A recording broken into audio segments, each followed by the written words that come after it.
Big pass நேர்களுக்கு வணக்கம். So இப்போ லைவ்ல பார்த்தோம் அப்படின்னா டிக்கெட் டு ஃபினாலேயோட 4th டாஸ்க் நடந்துட்டுருக்கு.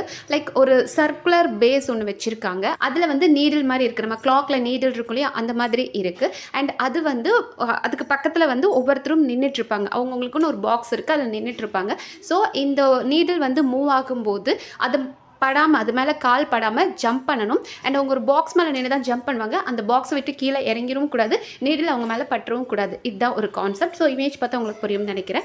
அண்ட் இதில் பார்த்தோம் அப்படின்னா அந்த நீடில் என்ன டேரக்ஷனில் வேணாலும் சுற்றும், ஸ்லோவாக சுற்றும், ஃபாஸ்ட்டாக சுற்றும், எப்படி வேணாலும் சுற்றும். ஆனால் நம்ம காலில் பற்றக்கூடாது, அண்ட் நம்ம கீழே விழுந்துடக்கூடாது. இதுதான் கான்செப்டாக இருந்தது. ஸோ டாஸ்க் ஸ்டார்ட் ஆன உடனே அப்படியே ஃபஸ்ட்டு ஸ்லோவாக சுற்றிச்சு, எல்லாரும் ஓகே அரௌண்ட் போயிட்டு இருந்தாங்க. அதுக்கப்புறம் ஒரு பாயிண்டில் நம்ம விக்கல்ஸ் என்ன பண்ணிட்டார் அப்படின்னா, ஜம்ப் பண்ணும்போது நீடில் வர்றதுக்கு முன்னாடியே கொஞ்சம் ஜம்ப் பண்ணிட்டாரு. அதனால அவர் காலில் பட்டுருச்சு. ஸோ இவருக்கு ஆப்போசிட்டில் பார்த்தோம் அப்படின்னா திவ்யா நிற்கிறாங்க. ஸோ இவரோட வெயிட்டுக்கு அவரோட அந்த நீடில் அவர் இடித்ததுனால திவ்யா கிட்ட வரும்போது திவ்யா கரெக்டாக ஜம்ப் பண்ணாலும் இவர் அடித்ததுனால அது இன்னும் கொஞ்சம் ஹைட் ஏறிடுச்சு. அதனால் திவ்யா காலில் பட்டுருச்சு. ஸோ விக்கல்ஸ் கால் பட்டு அவரோட அந்த நீடில் அடித்ததுனால ஆப்போசிட் டைரக்ஷனில் இருக்க திவ்யாவோட நீடில் மேலேயும் பட்டு அது வந்து இன்னும் கொஞ்சம் ஹைட்டாக வந்ததுனால திவ்யாவோட காலையும் இடிச்சிருச்சு. ஸோ இது திவ்யாவோட தப்பே கிடையாது. ஸோ இதை ஃபர்ஸ்ட் சுபிக்ஷா தான் நோட் பண்ணி சொன்னாங்க, விக்கல்ஸ் காலில் இடிச்சிருச்சு அப்படின் போது. அது வந்துட்டு இல்லை பார்ப்போம், பிக் பாஸ் சொல்கிற வரைக்கும் நான் ஜம்ப் பண்ணுறேன் அப்படின்னாரு. எஸ், அதே மாதிரி பிக் பாஸ் இன்ஃபார்ம் பண்ணிட்டாரு, விக்கல்ஸ் விக்ரம் அண்ட் திவ்யா 2 பேரும் வெளியேறணும் அப்படின்னு. அது எப்படிங்க, அவர் பண்ண தப்புக்கு நான் ஏன் வெளியேறணும் அப்படின்ற மாதிரி திவ்யா தன்னோட நியாயமான கேள்வி கேட்டாங்க. பிக் பாஸ் நான் தப்பு பண்ணவே இல்லை, அவர் குதிக்கும் போது அவரோட அந்த இது கால் பட்டதுனால இன்னும் கொஞ்சம் ஹைட்டாக என் காலில் வந்து இடிச்சிருச்சு. ஆனால் நான் கரெக்டாக தானே ஜம்ப் பண்ணேன்.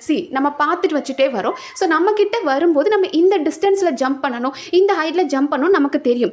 திடீர்னு ஆப்போசிட்டில் இருக்கிறவன் இடிச்சா அது இங்கே படுதுன்னா அதுக்கு அவங்க என்ன பண்ண முடியும்? இல்லைனா பிக் பாஸ் என்ன இன்ஃபார்ம் பண்ணியிருக்கணும், சரி ரெண்டுமே ஆப்போசிட் டைரக்ஷனில் இருக்குது, அப்போ ஒருத்தருக்கு அடித்தாலும் இன்னொருக்கு வரும் அப்படின்னு பிக் பாஸ்க்கு தெரிஞ்சிருந்தா நீங்கள் ரூல் புக்கில் படிக்கும் போதே நீங்கள் அதை மென்ஷன் பண்ணியிருக்கணும்.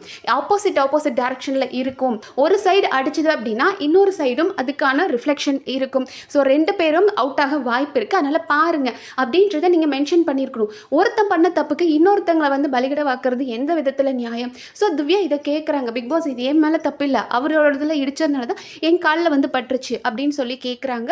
ஸோ கொஞ்சம் நேரம் பிக் பாஸ் டைம் எடுத்து ஓகே டீம் வந்து கன்சல்ட் பண்ணி ஸோ திவ்யா மேலே தப்பு இல்லை அப்படின்னு சொல்லி அவங்கள கேம் விளையாட வைப்பாங்க அப்படின்ற மாதிரி வெயிட் பண்ண. பட் டீம் இருந்துட்டு இல்லை, நீங்கள் எல்லாரும் இறங்கி நின்று பாருங்க, அதாவது மக்களுக்கு எக்ஸ்ப்ளனேஷன் கொடுக்குறாங்களாம். ஸோ எல்லாரையும் இறங்க சொல்லிட்டு அது எப்படி மூவ் ஆகுதுன்னு பாருங்க, அப்போ ஒருத்தருக்கு மேலே படும்போது இன்னொருத்தருக்கும் படும் அப்படின்றத சொல்கிறாங்க. ஏண்டா உங்களுக்கு இஷ்டத்துக்கு நீங்கள் எப்படி வேணாலும் ரூல்ஸை மாற்றிக்குவீங்களாடா? நேற்று சாண்ட்ராவை ஜெயிக்க வைக்கணும் அப்படின்றதுக்காக 2 பால், அந்த பால் டாஸ்க் இல்லையா, செகண்ட் ரவுண்டில் அந்த பால் டாஸ்க் நடந்துச்சு இல்லையா, அப்போ 2 கையால் பால் எடுக்கணும். சாண்ட்ரா ஒரு கையால் தான் பால் எடுத்தாங்க. அதே மாதிரி சாண்ட்ரா கையில் கோல்டன் பால் வந்து அவங்க பேஸ்கெட்குள்ளே வச்ச உடனே பஸர் அடிக்கிறீங்க. அது எப்படி நீங்கள் அவங்க எப்போ வைப்பாங்கன்னு பார்த்துட்டு பஸர் அடிக்கிறாங்களா? இப்போது பஸர் வந்து அவங்க நமக்கும் தெரிகிற மாதிரி ஒரு டைமர் வைக்கணும், கண்டஸ்டன்ஸ்க்கும் ஆடியன்ஸ்க்கும் தெரிகிற மாதிரி ஒரு டைமர் வச்சாதான் நம்ம அதை நம்ப முடியும். பஸர் டு பஸர் அப்படின் போது உங்களுக்கு வேண்டிய ஆள் கோல்டன் பால் எடுத்து பேஸ்கெட்டில் போட்டதுமே நீங்கள் பஸர் அடிச்சிடுறீங்க அப்படின்ற மாதிரி தான் இருக்குது. ஸோ சாண்ட்ரா ஃபர்ஸ்ட் டாஸ்கில் சீக்கிரம் இறங்கிட்டாங்க, செகண்ட் டாஸ்கில் அவங்கள ஜெயிக்க வைக்கணுன்றதுக்காகவே நிறைய வேலைகள் பண்ணீங்க. அதே மாதிரி இன்னைக்கு திவ்யாவை இறக்கணும் கீழே அப்படின்றதுக்காகவே இந்த வேலை பண்ணியிருக்கீங்க. ஏன்னா இது அவங்க மேலே தப்பே கிடையாது.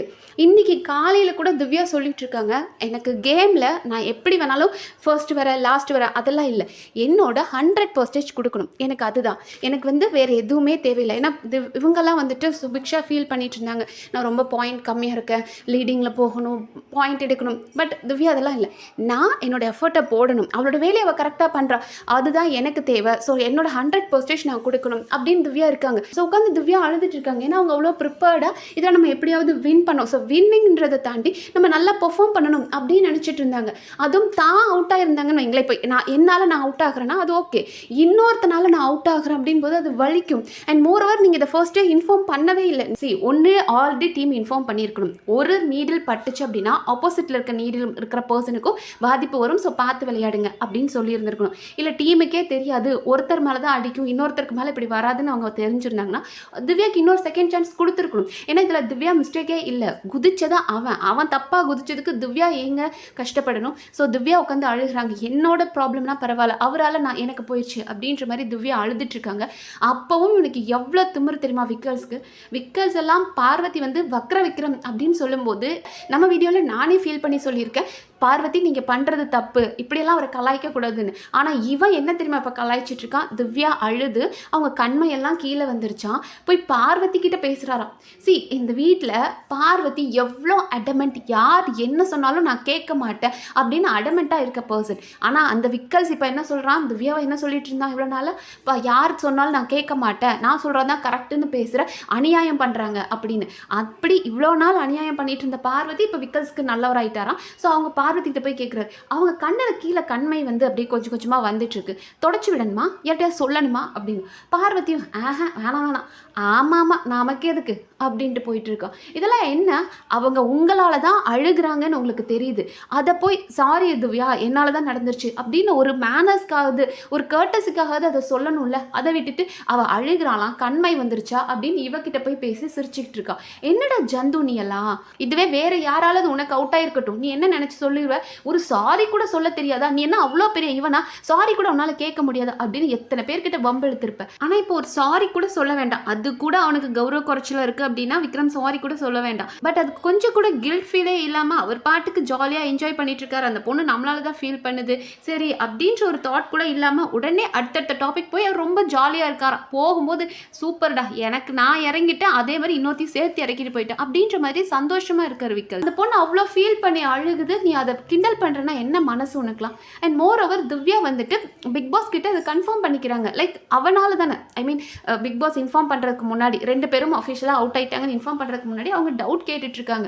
அப்போது இவர் வினோத் ஒரு பக்கம் சொல்கிறாரு, அதெல்லாம் பிக் பாஸ் சொல்லிட்டாருன்னா அவுட்டு தான் இறங்கணும் அப்படின்னு.